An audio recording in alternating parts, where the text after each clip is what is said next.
It's regarded as one of the most violent martial arts, and the ancient sport of pankratione is enjoying a revival in Russia. But although it appears to be no-holds-barred fighting, there are strict rules for a sport that needs plenty of dedication and skill, as Roman Kosarev explains.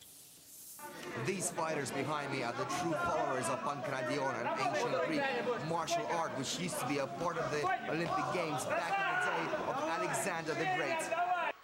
The word pанкратион is widely forgotten in this day and age, but modern Olympic wrestling and boxing are direct descendants of this Hellenic sport, which is not recognized by the Olympic movement today. Some argue that pанкратион is the closest to a no-rules, all-out combat competition. In short, the fighters here are truly universal martial artists. Although it seems like the fighters are not following any visible regulations, there are quite a few. First of all, the opponents are not allowed to hit in the neck, joint or spinal cord areas. When the wrestler is on the floor, his opponent is not allowed to hit or kick him in the head with his knee, foot or elbow. Other than that, anything else goes, really, except for suffocation of an opponent with fingers or applying pressure to the eyes. The bout lasts only 5 minutes unless one of the fighters finishes with a clean victory. The philosophy on pанкратион is to end the bout with a clean victory. That means to get your opponent into a state where he can no longer continue the fight.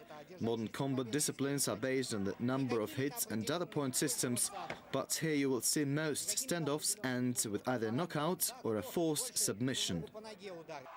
Панкратион made its Olympic debut in the year 648 BC and was a part of the Games for 1041 years. When modern Olympic Games were founded in 1894, this ancient sport was not reinstated, as were other original disciplines. However, the modern disciples of pанкратион are not losing hope and dream that someday they will get a chance to take their rightful place at modern Olympiads. There are numerous pанкратион federations around the globe, and they are united in pursuing similar goals. In Russia, it's mostly about giving young people an opportunity to lead a healthy way of life and stay out of trouble. Of course, it's also about promoting this fighting style to the masses and eventually earn the right to participate at the Olympic Games.